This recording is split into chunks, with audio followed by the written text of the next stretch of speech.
welcome to another episode of the Audiovisual Cultures podcast. I'm your host, Paula Blair. Thanks for finding us, downloading and listening. This week features my post-viewing discussion with film historian Andrew Shail about Sofia Coppola's 2003 film Lost in Translation.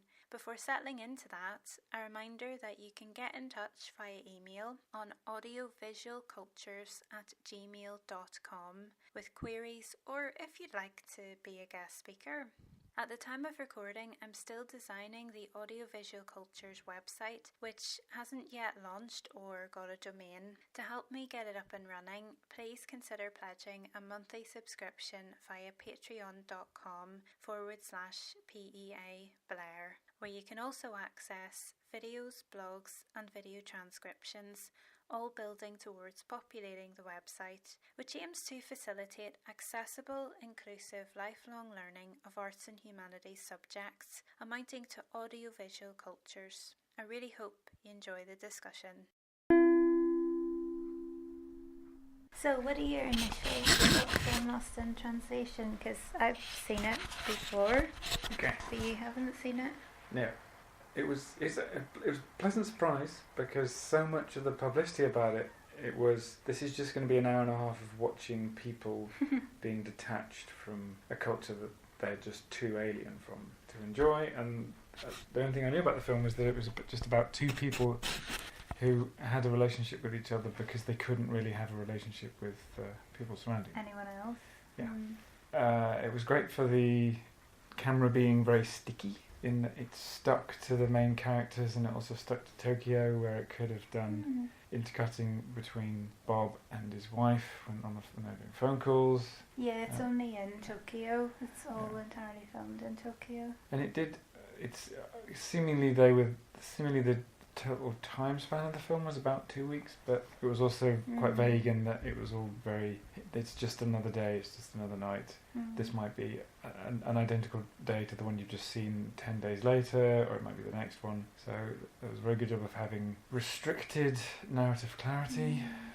I would be so tempted in making a film like that to just put the next day in text.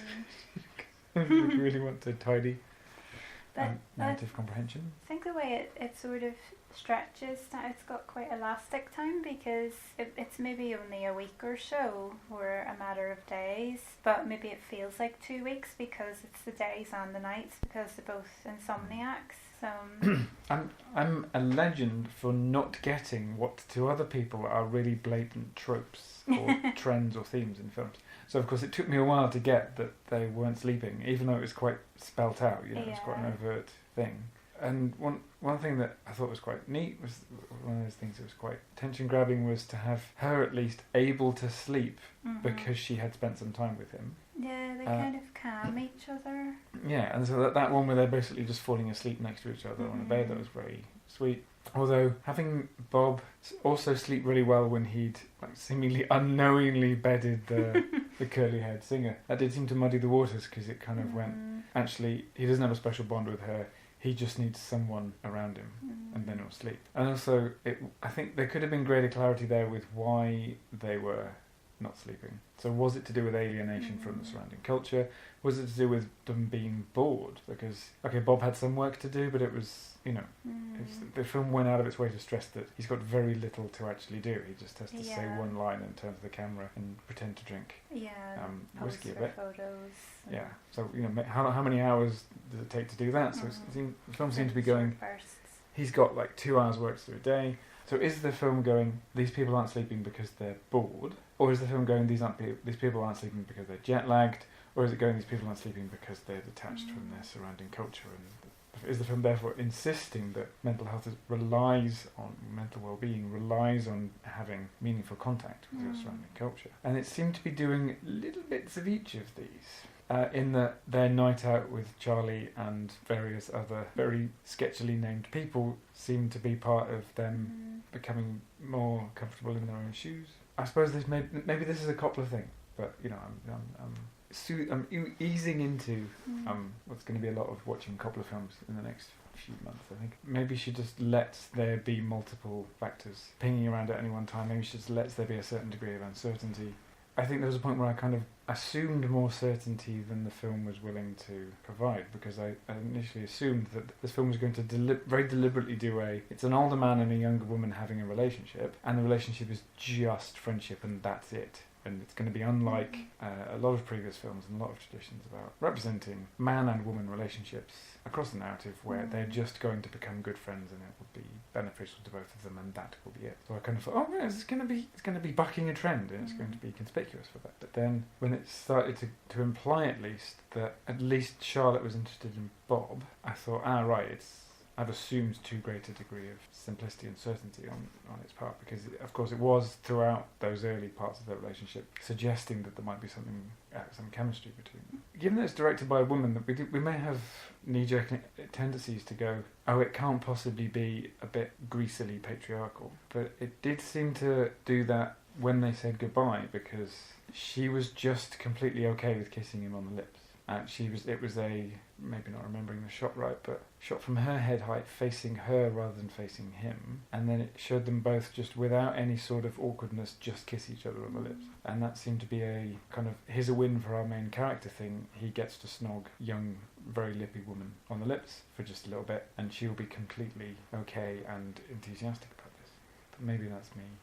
I don't know. I mean, it's deliberately ambiguous, and there's been so much talk over the years of what did he whisper to her? Yes. Because you don't know. And people are pulling Bill Murray over in the street. People are kidnapping Sofia Coppola. Just tell us! So uncertainty is a thing. Uncertainty is hanging over the whole thing, but also it feels very final. As well, it feels like these people are very likely never going to see each other again. Although they do seem to inhabit the same world. I mean, it's implied that perhaps he's also been a New Yorker who's ended up in LA and done the east to west coast media move thing. But it's another huge place. So what are the odds of them for being in the same place again? Even in the same city. And then both of them are in professions where they have, well, she's being kind of dragged along on her husband's profession, and I suppose not even dragged along because she chooses to go, because she, by her own admission, she doesn't know what she's doing with her life. You know, so you've got these people who are at very this intergenerational thing where you've got these people at totally different stages of life, but still none the wiser about the future or where they've been. One thing that I suppose that may need a bit of specifying is Scarlett Johansson was about 18 while filming this. That's what we've seemed to have worked out, given her age and when the film was released. So she was born in late 1984, and this was released in 2003, so it would have been shot in 2002, so roughly 18, maybe even 17. But she's playing a character who's just got out of so she must college. be about 21. Well, the thing is, 21, 22. University in the US is even more years than it is here. So I think, 5 years? So this is somebody who's well past their early 20s. Somebody who's coming up to their mid-20s. So they got somebody who was still a teenager to play someone who's in their 20s, and it's usually the other way around. Yeah, that's the thing. That's the interesting thing about that. And when we were watching the film, you sort of mentioned girlhood, because that is a thing in Coppola's films, and the actresses that she works with continually. And you mentioned Kirsten Dunst as well, who's also worked with Coppola. Well, she's worked with Coppola several times, but the first time was in The Virgin Suicides, and she was a teenager. So, you know, and the girl specifically as child, including teenagers, in her films is something that quite a few people are doing quite a bit of scholarship on at the minute. And but it's fascinating watching Johansson and how the camera watches her, because it's not a leery camera, and you're quite intimate with her body, and you know, she's comfortable. I didn't feel like she's sexualised, even though she's wandering around her pants quite a lot of the time. I mean, it's a brave opening shot, which doesn't just show her in her pants, but shows her quite see-through pants. Yeah, and also doesn't show her head either. Yeah. It was just like the right of the frame was kind of her knees, and it was her lying down, and the left of the frame was roughly her shoulder blades. So it's one of those segmenting up a woman into just a body part or two shots. But it seemed that the film was doing that early on in order to then later on do different things than that. Yeah, because I think like there's a bit where quite a few times she's framed and she's curled up, she's hugging her legs, hugging her knees, and she's looking over that incredible cityscape of Tokyo from the hotel room. And I see the youth in her. I mean, there's just these tiny touches, like the camera is moving around quite a bit, it's very mobile, but it sort of stops in her for a moment and takes her in, but also picks up that she's sort of wiggling her feet a little bit, and she's just being a girl, because that would be my experience, being a girl, certainly of that age, in the late teens, probably still even stay in my 30s, you curl up, you're on your own and you curl up and your feet kind of move and sort of do little things of their own, and even you're maybe not conscious of it, but those little touches of little body movements and gestures are picked up, so so if she is fragmented, it's not in the usual way, it's not the objectifying leery camera, it's definitely it's a woman picking up another young woman doing just ordinary things with her body. And there was definitely several different registers of cinematography in this, because there was quite a lot of, this camera's just going to sit here and it's not going to move, and there will not be any cutting for really a long time, which is quite a Japanese, classical Japanese thing to do in cinema. And then whenever they were travelling, there was lots of cameras attached to vehicles, so there was high movement shots. Whenever people were looking at things, there seemed to be a tendency to just do the normal, someone's got to look at something, there'll then be an eye match, and as a consequence there'll be quite a few brief shots. And then there was mixed in with all of this, there was the slightly wobbly handheld shots, which may very well have been Steadicam, but you can make Steadicam still look quite meandery. So there's those shots which wanted to suggest uncertainty or suggests alienation on the part of some of the characters, would have that sort of camera just orbiting them, going, I'm just having a little look at this person's surroundings, maybe I'll look at what they're looking at, maybe I'll look at them in the act of looking. And I suppose that we could see that as the implication of there being a viewer or some surveillance annoying them, but it wasn't that you don't get invasive that feeling. It was more simply, I want you to know what it's like to be these people, but to also be slightly, the word is, there's a word, isn't it? There's a particular word for a psychological condition where you feel like you're outside your own body. But anyway, the idea of that this was actually what it's like to be them. It's like sitting behind your own shoulders, looking at yourself, looking at the world. I kind of think that when Charlotte goes out on her little expeditions, she goes and she's trying to absorb the culture. I find that it sets those long shots up where she's engulfed by her landscape. It sets those up by first showing her on the periphery of whatever's happening, so she goes to the Buddhist temple and it shows her hovering and sort of framed against doorways. She never quite comes in. It's the same when she notices the wedding party and she kind of scuttles off to the side and watches from sort of almost in the trees, so she is the observer and we're observing the observer, so it's kind of like you're saying, we're shadowing her rather than surveilling her. It's dissociation, is that sense of being outside your own head.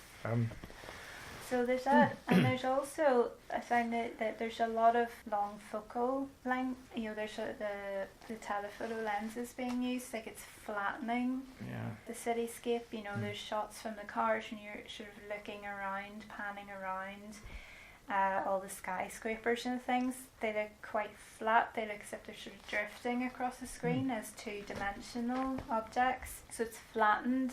I don't know if it's relevant to think about the comic book, manga in that. I don't know if that counts, and I know that Japanese filmmakers like Takeshi Kitano used the telephoto lenses a lot, to sort of flatten their characters against cityscapes and things. I don't know if it's sort of references to those sorts of things, or if that's just how, it's hard to know what's a creative decision and what's a budgetary constraint,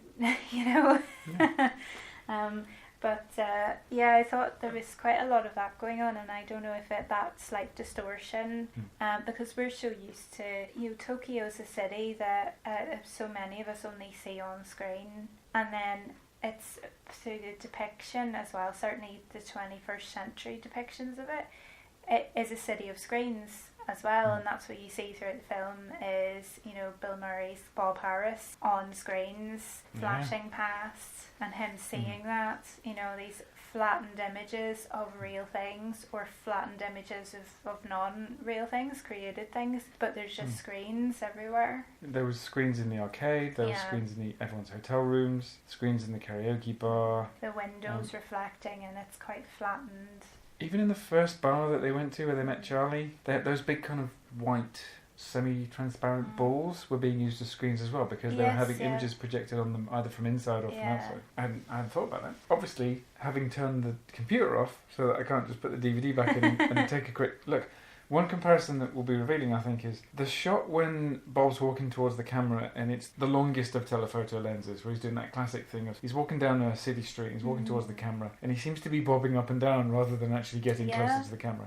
And the point of audition's with him, and he's having a phone call, and it's with his wife, and it's kind of that he's not going anywhere emphasises that he and his wife don't really have a relationship anymore. And then that is later contrasted with when he notices Charlotte, when he thinks that's it, but no, just notices her for one last time. That used out of focus elements between him and Charlotte as a way of saying, oh look, it's her. Yeah, he's got a focal point now. Yeah, so there's a simple choice there to go, we're going to have a shot down a busy street. Type A is going to be telephoto. Almost everything will be in focus, and nobody will appear to be going either towards or away from the camera.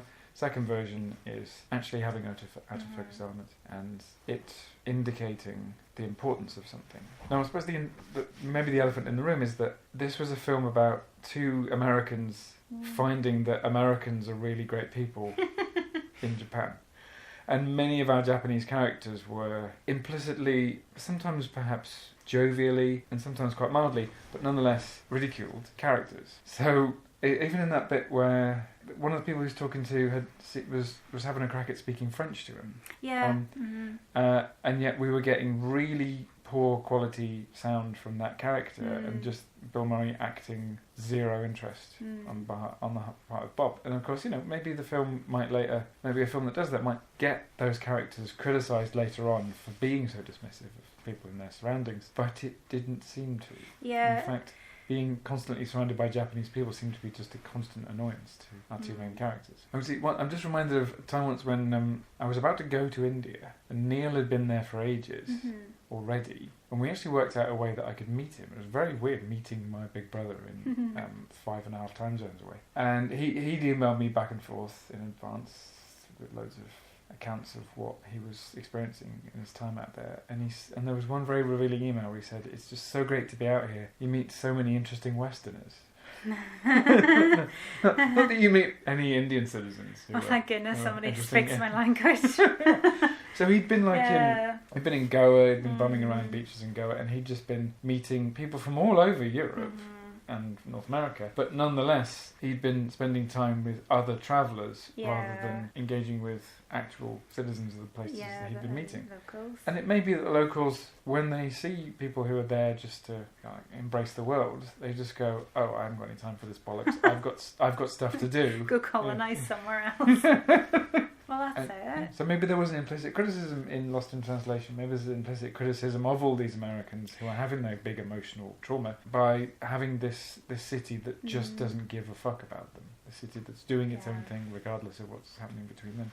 So maybe we're not necessarily supposed to entirely empathise with the two main characters. No, I don't think so. I mean, you have to unpick the wealth they both clearly have, and like I think the other actress, that they bump into, the one promoting her action movie, the young woman, Kelly, I think the character's name is.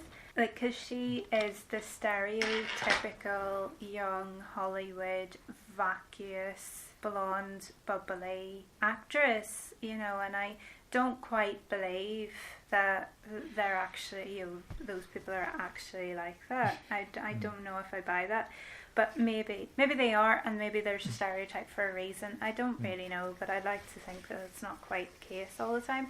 But so I think probably through her, there's that critique might be happening. But I suppose it's being focused on her so as to not be focused on our two main characters. Yeah, it's deflected from them through somebody else. And then you've got the woman who's the singer in the bar and making a beeline for Bob. And probably knows who he is, and whatever. It's a bit of a, I don't know, maybe it's a cliched setup, I'm not sure. So did you, I mean, this might be difficult to remember, but the first time you saw it, did you find yourself going, oh, I'm surprised that Charlotte's jealous of her? I really can't remember, because when I first saw it, it wasn't long after, it was maybe within a year or two of the DVD coming out. So I didn't see it in the cinema, but I was probably in my early 20s, doing my film degree at the time, if I remember. But I remember because I used to work for Tesco, and Tesco had their own DVD rental service. That was kind of like the Love Film. It was actually powered by Love Film, which is sadly no longer a thing. And it was you had a subscription and you got 2 DVDs a month or whatever, because I did that because that was really the I had staff discount, and that was the most affordable way I could see movies because I couldn't afford to go to the cinema very often. So I was catching up with loads of stuff like that, and that was one of the films so that was how I watched that film initially. Probably because I was aware of Scarlett Johansson, because I had been seeing her in films. She's a day younger than me, so she's been acting for a long time. So I'd sort of, my teens were sort of sometimes punctuated with films that she was in and coming out in.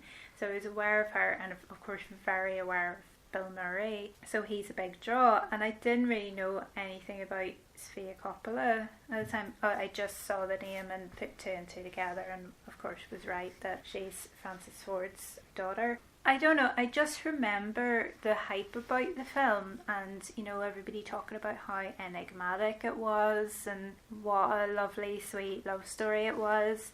And I was keen to give it a go because I really like indie films, and have always been hungry to see films directed by women. And I remember feeling like I kind of probably similar to, I probably appreciate it a bit more now, but wasn't bowled over by it. I don't think, I thought it was okay, and I enjoyed the process of watching it. I think it's a very pleasurable film to just sit and watch. And it's one that very little of it really stayed with me. I remembered sort of very little. There's the odd image that I thought, oh yeah, I remember that now. Oh yeah, the pink wig, and that sort of thing. And you just get this flash of an image, but I'd forgotten most of it. So about it turns out that they both have feelings for each other part of the film. I'd even forgotten that. Do you think that was... Alright, well, so then you mostly forgot the first time round.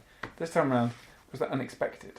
Not really. I think in a kind of way, perhaps a bit disappointing rather than unexpected. It's just like, but then I think we're kind of, because at the moment it's interesting watching it in early 2018, because so much has exploded lately with older men, finally kind of becoming accountable for preying on younger women.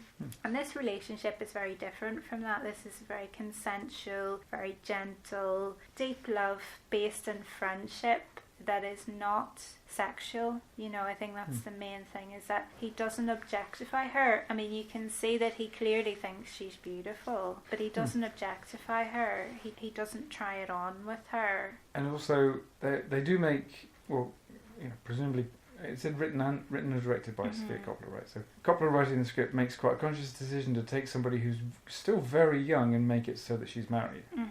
So that it's not a married man and a single younger woman, or at least a married man and a younger woman who has a boyfriend but is unmarried. It's definitely 2 people who are married. With their banter, at least, establishing a degree of equality between them. the age difference disappears at certain moments when they're watching a film. And he puts the note under her door. Yeah, I think it's La Dolce Vita, the Fellini film. It's shameful that I couldn't name that.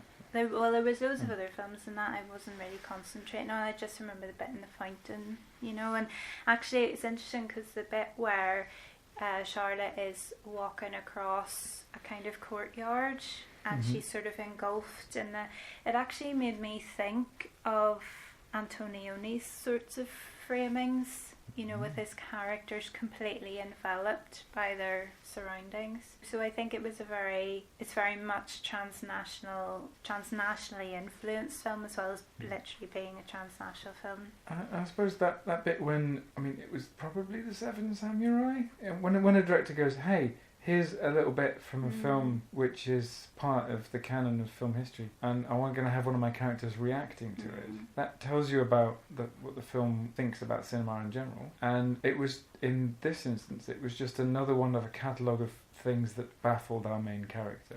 Yeah, that's the thing, is this sort of classical Japanese cinema still isn't quite sort of good enough almost. Yeah, the way the media is portrayed, it could be very realistic. Again, I don't know. It's one of those things you just keep seeing in movies and TV shows, and it being referenced as how the kind of media circuit is in Japan. And him doing the talk show that's just really bright colours and bizarre, that sort of thing. And this guy's just bewildered. But he's playing along, but he's really bewildered and he clearly doesn't fit. But that's such a hyper-constructed world that nobody fits, And there's an intensity of entertainment, and I suppose that comes through in the scene where Charlotte is kind of scanning around in the arcade, watching all the gamers. And the thing is that there's, as derogatory as those two characters might be towards people, that film really spends time with gamers in the arcade and shows look how adept, look how agile these players are, not on the screen but while they're playing. The performances of them playing the games, the guy playing the guitar, the guy who's, I don't know what kind of game that was, but he's dancing and he's hitting the buttons while he's dancing, and it's just, it seems like it's just a sort of reaction, kind of get points, shoot the things kind of game. But the dance that he performs while he's doing that, and how sort of fit and mobile he is, it shows like these are people with real talent, real physical prowess, And I can imagine there being times in the life of a filmmaker where they go, okay, what I was planning to do this evening was to film quite a lot of shots of my main character with lots of out of focus business in the background, but I've just seen what my actual location is like, and there's some amazing stuff going on in my location, so I'm just going to spend most of my time filming members of the general public, maybe asking permission afterwards. I'm reminded once of a time that Tina ever showed me any footage that she'd shot. It was this boy who was on, in quite wide open public areas, there's often a metal thing on the entrance, not a gate, but just a thing to make it so that if you are going to go in on your bike, you have to get off your bike for just a moment and wheel the bike around the metal thing and then keep going. It was a boy who was just a local kid playing around after school one day, and it was a gorgeously sunny day, and he was sitting on one of these things and just doing rolls underneath it. So nothing you do when you're a kid where you just let your whole body fall forwards and you hold on to whatever bit of metal you're holding on to and kind of swing around it and then maybe come back up. And so she just filmed him doing it for about 5 minutes, and then after filming him doing it, went up to him and said, is it okay if I put that in my movie? And ultimately did. So there's elements there of a willingness to use unscripted things. Yeah, there were parts that I felt were documentary, like even with the actors in there, it did feel... But when they were running away from I don't know what sort of weapon he was wielding. What was going on? What? Was it like some kind of automatic air gun or something? I don't know what it was. Yeah. He was deliberately shooting little hot darts up in the air. And yet everyone else seemed to be really scared. I don't really know why either. It was not clear. Because that's the thing, it's all about these two Western people. Who don't Yeah. And there was no kind of sense of why would she even know these guys? Why would her husband even know these guys? You know, why would any of them be friends? It felt a bit shoehorned, that part for me, because it just felt like even her husband can't stay still for 5 minutes. How is he making these friends, and why are they these laid back, quite pervy surfer dudes? I have to look up that bit of the plot. All it says is the two bond through a fun night in Tokyo, welcomed without prejudice by Charlotte's friends and experiencing Japanese nightlife and culture. Giovanni Ribisi, the poor thing. Well, you know what? You know the phenomenon that happens every now and then where suddenly an actor just seems to hit his or her stride, and it just happens to be in 2 or 3 TV shows or 2 or 3 films or 2 or 3 plays where they're just really great, and then suddenly they're just the darling of everyone, of the whole general public, and they're in the spotlight for a bit. And this is after decades of doing jobbing work as in quite small roles, just being someone who's they're always there, but they're not particularly entrancing, not particularly interesting to the general public. And this happened with Benedict Cumberbatch, for example. He'd been in comedies for ages, and then suddenly, it was before Sherlock Holmes, I think, he got a couple of lucky film roles, and suddenly everyone was really excited about Benedict Cumberbatch. I think Giovanni Ribisi's going to have that in a couple of years. He's just been a really, really nervous, slightly scared-looking, fidgety character in basically everything that he's been in. And in about 2 years, he'll get lucky with a role which is quite new for him, and then suddenly everyone will love Giovanni Ribisi, and he'll be the best person in the world. Well, he's done some really good TV roles, I think. Mostly that kind of comic character. That character that he played in Friends, the one he was just terrified by life. Phoebe's brother, I think, yeah. Isn't he? He played that in... what else has he been in? I think he was in My Name is Earl as a character, kind of like that, but a criminal, and they keep sort of trusting him, and then he keeps letting them down, and that sort of thing. I think he's one of those ones, he breezes in every now and again for an episode and steals it, you know. Let's see what he's been in. Recently, blimey, he was in Cold Mountain. He was in Sky Captain and the World of Tomorrow. He's in a good 2 films a year, 3 even. There's so many films I haven't seen. A Million Ways to Die in the West. I think he basically played himself in that one as well. He reappears in Avatar 2 and Avatar 3. Avatar 2 scheduled to come out in 2 years. No. He's in Selma. I need to see that. Oh, his very first film was a direct-to-video film called Mind Ripper. Saving Private Ryan, that's what I was thinking of. Yeah, he basically plays that character in Saving Private Ryan as well. He's the narrator in The Virgin Suicides. All right. There is a big diagram to be drawn, I think, about, well, it's what an IMDb user calls the Coppola circle, because it mentioned that Roman Coppola had been second unit director, so I looked him up too, and he's Sofia Coppola's older brother, older by 6 years. And he's been second unit director for Wes Anderson. Right. So there seems to be a cluster of people who are all happy working together in Indiewood films, who are all happy to kind of exchange roles between themselves. And of course, if it says produced by American Zoetrope, that means that Francis Ford Coppola's money is behind it. Well, he was the exec producer. Yeah, so I think you just automatically get an exec producer credit if it's your production company. But also presumably he would have done quite a lot. I would say so. I mean, I think there's images out there of him being on sets with her in her earlier films, certainly.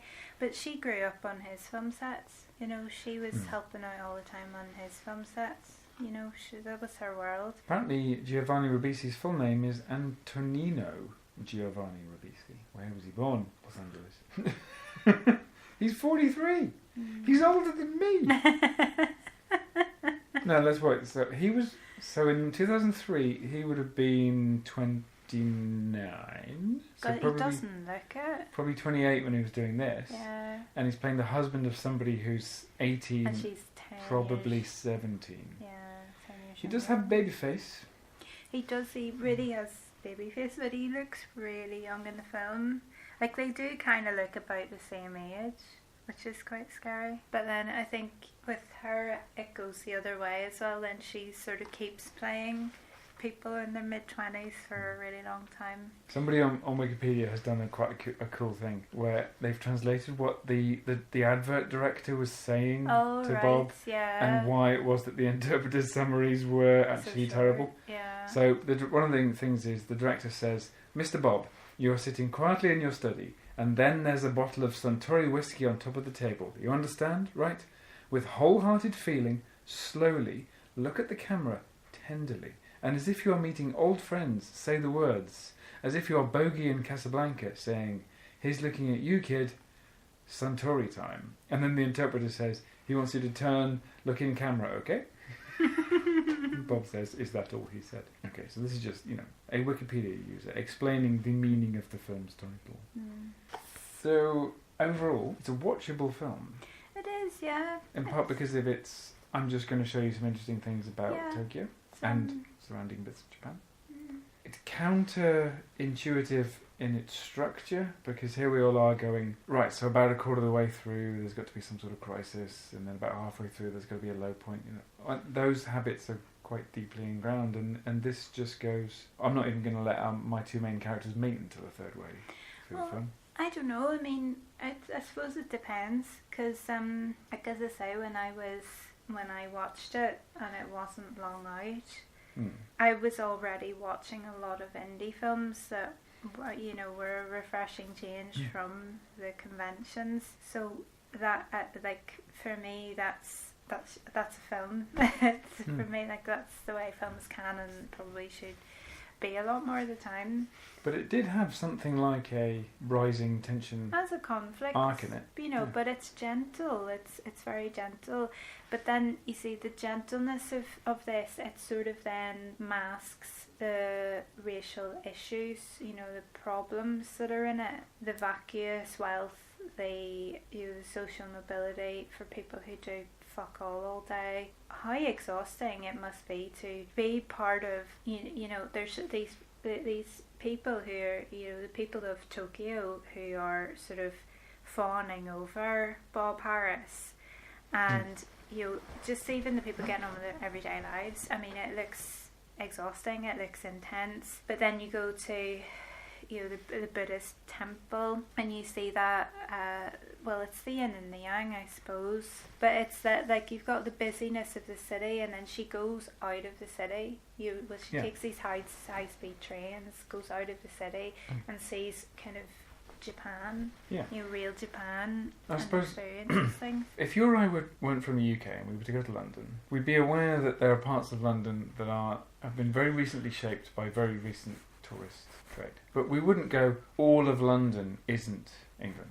We'd just be aware that there are only certain parts of London that are the real London. This seemed to go, Tokyo is entirely artificial, and Tokyo is a kind of blot on Japan proper. And one of the things it did emphasise was that people in Tokyo were doing loads of smoking, and that relative to the rest of Japan, that Tokyo is a bit messy. And I think the film really wanted Tokyo to be more Japanese in the sense of being less westernised and less messy. And of course that was messy in a kind of Japanese sense of just ever so slightly messy. So was it quite nostalgic and quite simplistic about what Japaneseness is, what it should be? I think as well there's these tiny glimpses of Japanese people being Japanese, and I don't know if it's heavy-handed or not, because like you mentioned, it's westernized, but let's face it, Americanized in parts as it's shown. But then you've got the moments, like you mentioned it before we watched the film, was it one of your students pointed it out, Charlotte is looking at what somebody's reading on the train, and it's Ghost in the Shell. It's the manga of Ghost in the Shell, and there's a very odd foreshadowing of what will end up happening, because she becomes much later, more recently for us, not just stars in that film, a live action version of that film, but is sort of at the centre of the idea of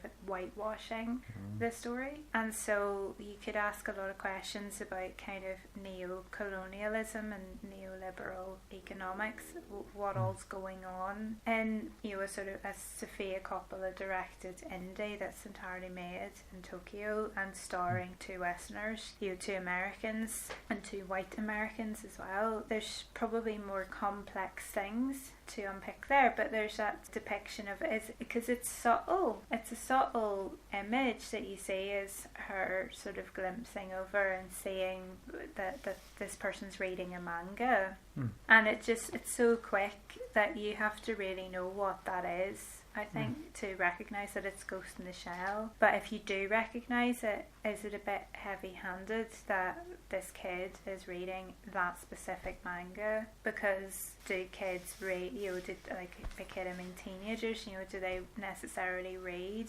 their sort of literature or whatever it is, their popular culture things from their own culture all the time? Would it have? Yes, they probably do. And I mean, let's face it, mangas and animes, they're made for Japanese people. They're not made for us. They're not made for export. They're just very, very popular in export. But with the Western influence here, I mean, in the UK, it's very normal to see a teenage boy of an equivalent of the guy on that train would probably be reading like a Marvel comic, and not a British one necessarily. How likely is it that it would be a manga? How likely is it that it would be Ghost in the Shell? Probably kind of likely, but it is just it's a really interesting moment. It's a really interesting image.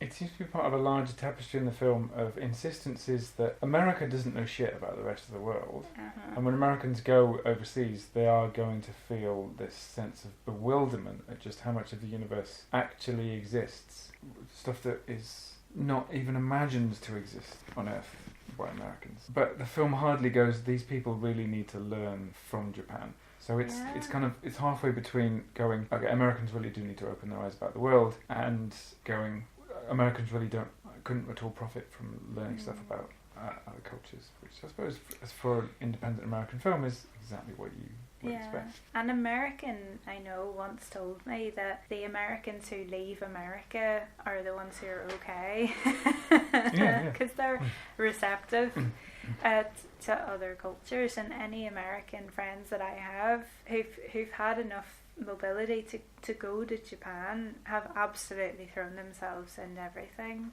have learned everything, have learned bits of the language, have gone to experience everything. Well, in order to leave the US to do any travelling, you have to have already refused the doctrine of American exceptionalism, because you have to have decided that America isn't necessarily the best country in the world to want to go and see other countries.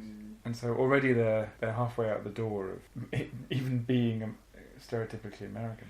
Well, that's the thing, because if what's an American? It's pretty much everybody is from somewhere else, really. Well, that involves the most powerful mythologization. The idea that America is unique, given that its population is entirely immigrants. Even Native Americans have not been there for more than 20,000 years. I think it involves such fantastic mythologization for a country that's so young to regard itself as not needing to learn anything from any other part of the world. So just having American characters who are failing is quite meaningful. Failing and yet still incredibly wealthy. That's the thing. Yeah, I suppose I can't really. There are some cliches in there. Come to terms with it. I can't. At no point can I ever feel sorry for them in any way. It's poor you. Yeah. You're so lonely. Do some work and distract yourself. Instead of lying around all day. Charlotte's thing of being really angsty because she just hasn't really found her path yet. That was kind of annoying. Yeah. And I thought, she's the flower arranging thing. She's going to actually learn a bit of. Okay, I'll just stop and I'll just try a thing and perhaps it will be rewarding. But even that didn't go anywhere. Yeah, and it's odd, and you don't see the whole class. It's sort of honing in on her. And again, it's like she's made an attempt to just stay on the periphery and watch, but she's been brought in. She's been brought in from the door. She's been taken away from her safe space on the threshold and brought in. So she hasn't pushed her.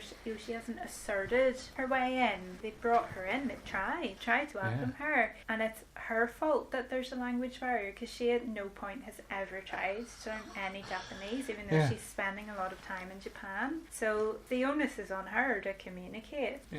Both for all of them, really, and none of them are doing that. They're not trying. They're basically, I mean, Giovanni Ribisi's character, at least he says a couple of words. You know, I mean, he says it sort of ironically, but at least he says some Japanese. But none of the, you know, like Bob and Charlotte don't do that. Yeah, are there cues in there to show that the film wants its viewers to judge them for that? Because the most intense version of this is when they go to the hospital. Yeah. And everyone's speaking to them in Japanese. And there's 3 different instances of people speaking to them in Japanese. And the acting and the cinematography is just full of cues to go, this is already funny. Yeah. Rather than cues to go, these characters are actually suffering from not being able to communicate with their fellow humans at this point. So that would actually be a very stressful situation. Is that like this person's clearly trying to communicate something to me, and I don't know whether my toe's broken or not. So I kind of need to understand what's going on. I watched a little clip today at work of for some reason YouTube now thinks I want to see all of Crimson Tide in clip form. So and Crimson Tide, Tony Scott, amazing film for its sheer tension. Anyway, the bit that YouTube thought I might want to see today was a bit where the submarine is damaged and it's sinking down to the bottom of the ocean, and there's a kind of a readout saying what their depth is, and the chief of the boat, whose job it is just to kind of say what's happening to them, to the main character played by Denzel Washington, he was reading out the depth, and he was saying, well, like in about a minute the entire submarine's going to be crushed by the pressure because we're going down beneath the lowest depth we should go, and we're all going to die, right? And he was reading out these numbers with this sense of utter resignation and utter calmness, and I thought, no matter how much military training you've got, there'd be a slight edge of anxiety in your voice as you read out these depth readings saying, yeah, we're approaching hull crush depth, so we've got basically seconds to live. There'd be a certain sort of tension in your voice. And it seemed that both Scarlett Johansson and Bill Murray had been instructed to adopt that sense of calmness about their surroundings, where if they get at all animated, it's in comedy where they're using the lack of communication for comedic purposes, and they both did that comedy very well.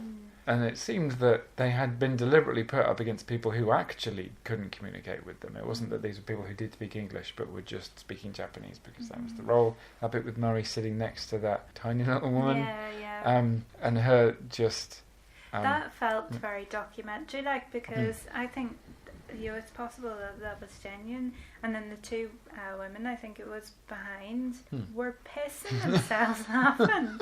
Yeah, so that seemed to be, let's just use this opportunity to have Bill Murray doing some Murray things. Just do Bill Murray for 10 minutes. And yeah, it'd be good to work out just how much Coppola would have just sat down with her main performers and gone, okay, you've read the script for this scene, but actually screw that, just improvise. You know vaguely where we have to go. Yeah. Or indeed just invented a scene completely from scratch and thought, I'll stick that in the film. So, things we must do, right? So, I obviously need to do some shot duration calculations. Colour palette. There was lots of kind of bluey grey in this one. There's lots of soft pinks, just some, every now and again. You've got the really vibrant red of the singer in the bar, just punctuating the scenes that she's in. There is a lot of black. Someone says Sofia Coppola. I think lots of pastel shades, right? That colour palette's not what comes to mind. So, when people say Sofia Coppola, what comes to mind is actually a more recent colour palette than that one. Yeah, there's the sort of greys and the soft pinks. Yeah, there's I think, it's particularly with the whole misty-eyed female protagonist who's mainly made of lips. There's a softness as well. I think that was something that, I think when we were talking about cinematography earlier, all of the devices that are used, like there's soft focus, but also the long lenses, flattening everything. There's a kind of softness and weightlessness to things. I felt coming through. It's kind of with the colours as well, almost, is that even her hair, the shade of her hair, because it's a kind of, I don't know, would you call it ashen or strawberry blonde, or it's sort of, there's a kind of tint of red in it, but it's blonde, whereas in a lot of her earlier films, Scarlett Johansson was clearly blonde, and then a lot of her later films her hair's maybe dark or it's red in the Marvel films and Yeah. that kind of thing. Whereas this is something between. It's sort of it's almost washed out, but there's a softness to her hair colour even, and out the clothes. All of the clothes that she wears, the shades of greys, or she's wearing white and black as well sometimes, but there's usually some grey on her, and the pale skin, and there's a softness, and she's not she's not heavily made up like a lot of the other women characters.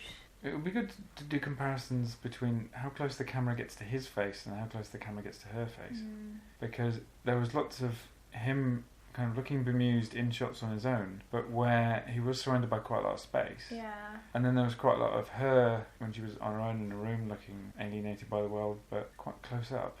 It would be useful to just see how close the camera gets to her and how close the camera gets to him. And I suppose, given that the choice here is, okay, we're going to do this story in Japan, we're going to do it in Tokyo, a lot of your colour palette's just going to come from the basic elemental colours of Tokyo, so there's going to be a lot of neon lights.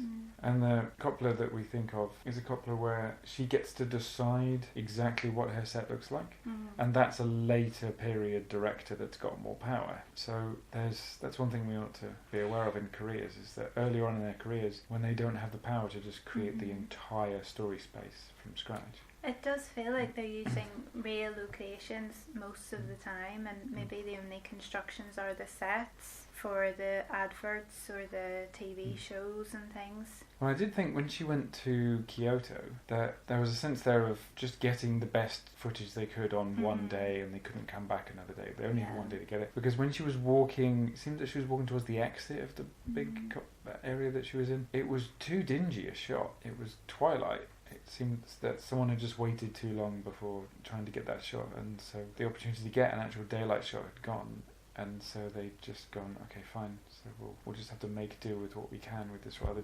down-looking shot. But I suppose that may have just tied into the overall theme of it's never really day and it's never really night. Yeah, and there's no real sense of time or what time of day it is. It's quite vague.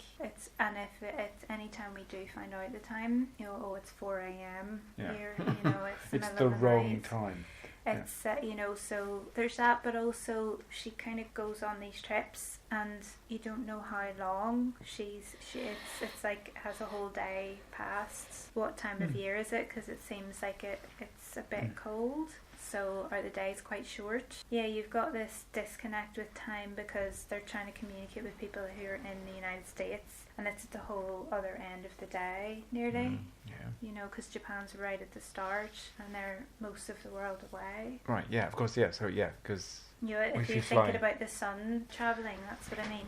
Yeah, I'm just trying to remember where the international date line is. So I suppose flying between the US and Japan, you'd cross the international date line. Yeah. You'd go back in time a day. You go back, yeah. Or is it? No, you go forward. No, you go forward because it's land of the rising sun. It's the first country that gets the new day. Right. Immobility. Maybe the Coppola thing is, you want my cameras to move, screw you. I'll move them when I fancy move them, and when I do move them, they're going to move a lot, and then it's going to be brief, and I'm going to leave you wanting more.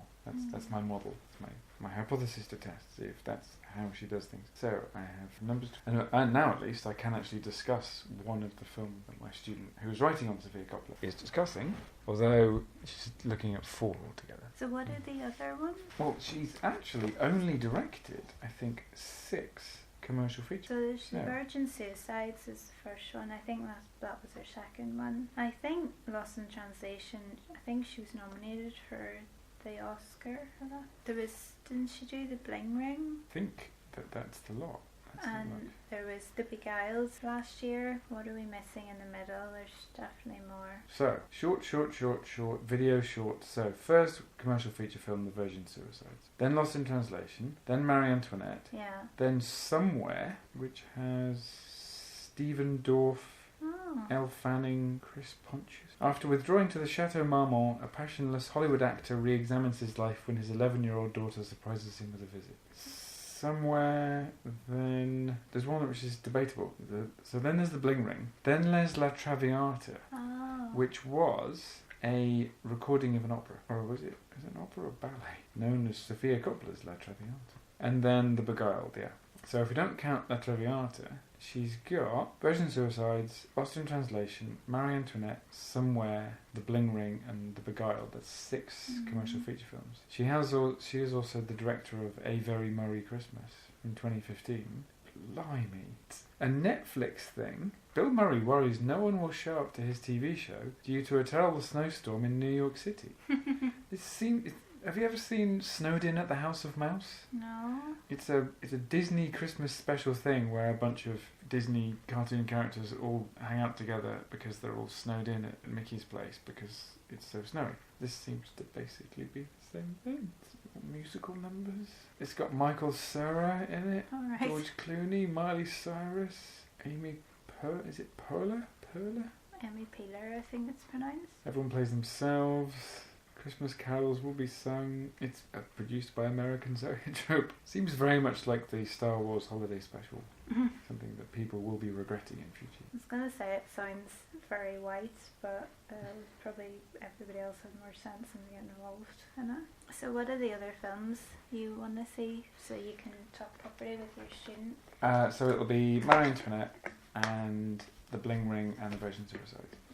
Because I have not seen any of those. Well, one thing we had a little play with is the student said, hey, Sofia Coppola, colour palette. Clearly there must be a way of turning an entire film into a colour palette. And I said, well, I'm pretty sure it's dead easy to do it with a still, in that there are colour palette generators online that you can use. You just upload an image and it'll just turn it into a colour swatch for you. And we did that and we found like 4 of them and you can do that. But the only method that I could think of for actually showing the colour palette of an entire film would be the classic, find the first few frames of the film, work out what that time is for that, and then take a still from there, and then from every minute subsequent to that, and then present those all really small on the page so that you create a single page with perhaps 90 of those stills, and that gives you a sense of the overall look of the film. And it's quite a rough thing. There's got to be software out there that can take every single frame of a film and just lay them over each other. In fact, I'm remembering a website where somebody had done this. Yeah, there are artists who've rendered films into their colour palettes or that kind of thing. You've taken maybe not every film, but a frame from every minute or whatever it is, or every 10 minutes, from a film to make a sort of abstract image from the colours. I've seen one which was lots of images just laid over each other, and it was very dingy, but you could see there was some sky at the top, so it was kind of normal for there to actually be a horizon in the shot, and it was quite yellow. But anyway, we need more of these data visualization tools in our teaching, I think, because everyone's using them. I was sitting next to a colleague today who was coding on her computer. I went, hey Lauren, what are you doing? And she went, yeah, it's cool. Just working out a bit of extra code to have put data labels on these graphs that my software can display. I thought, why do we regard this stuff with such antagonism in cultural studies when the linguists are just dipped in it?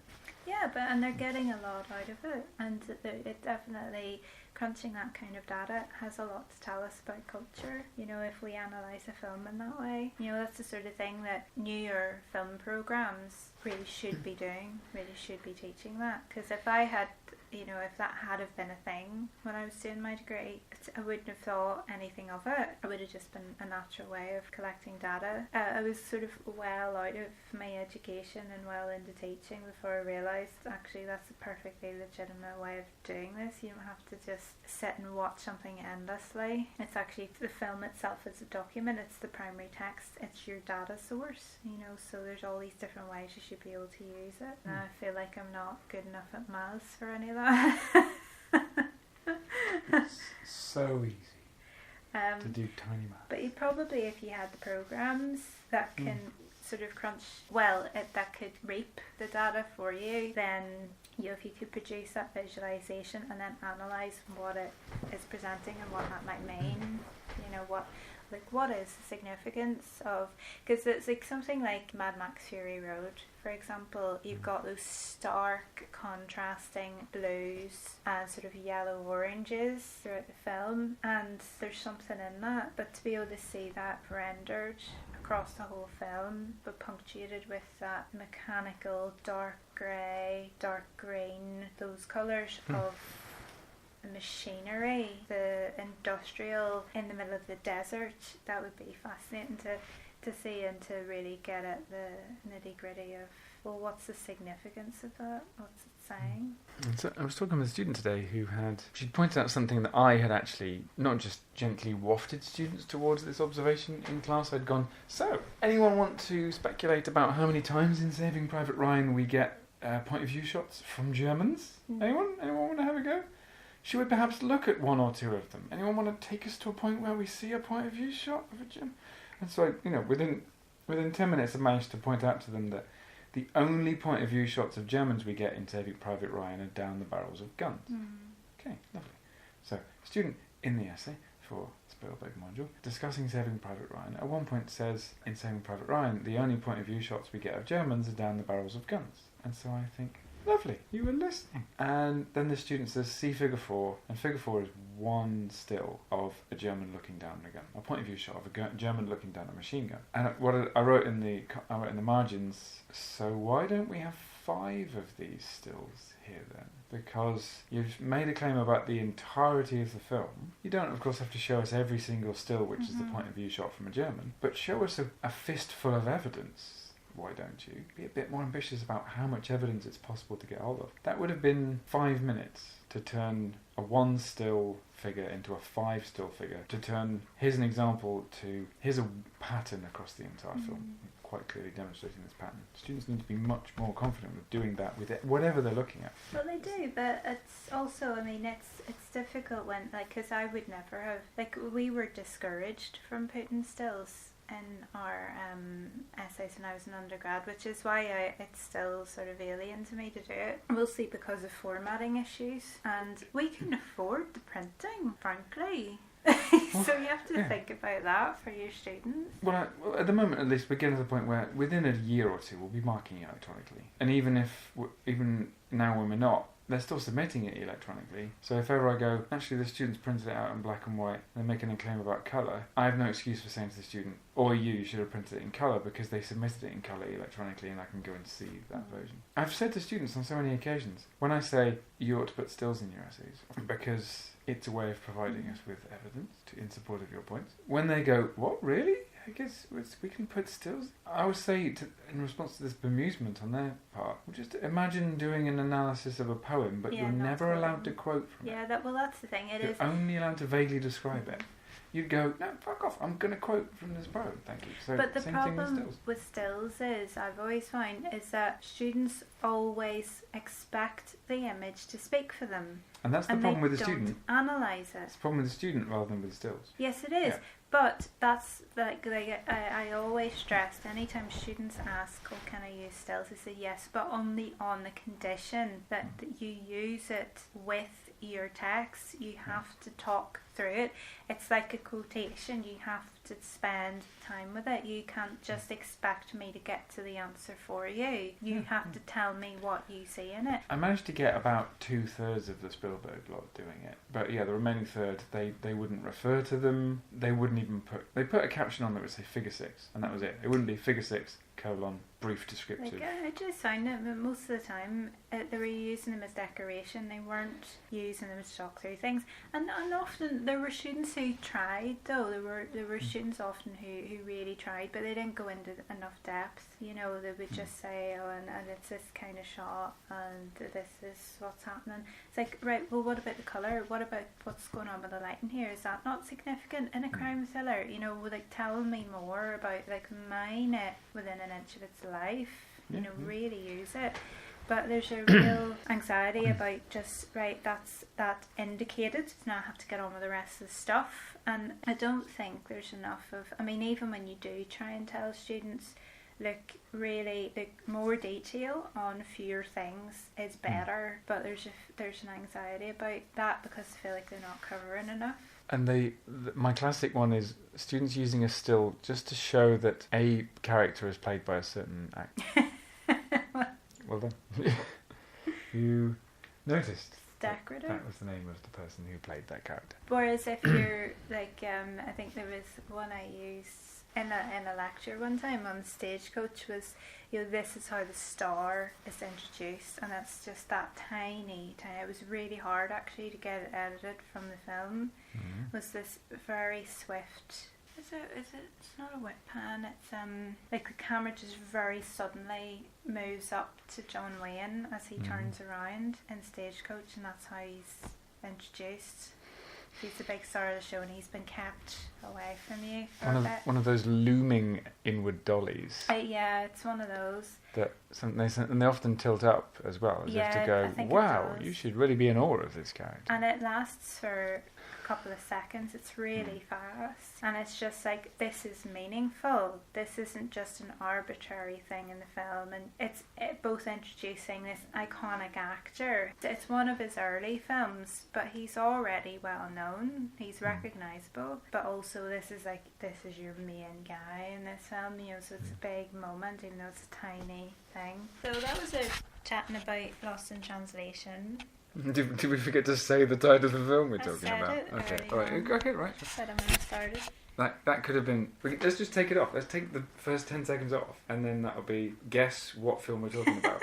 That's it. We've got a podcast series. Guess what film we're talking about. These episodes include spoilers. And it was our first go, so it's awful. So we'll get better. If you found our discussion of Lost in Translation interesting or useful, please share it and subscribe to the podcast so you never miss an episode. Many thanks to those of you who do so already. The podcast is free and I work freelance. If you can help financially with a regular payment to patreon.com/PEA Blair, that would be greatly appreciated. Payments are in US dollars. At the moment, the exchange rate with the British pound is roughly 70 pence to the dollar, so pledging around $2 a month would cost you no more than £1.50. If you can spare it, it would be a huge help in making arts and humanities education accessible in a world that's increasingly driven by screen and media cultures. Thanks so much, and catch you next time.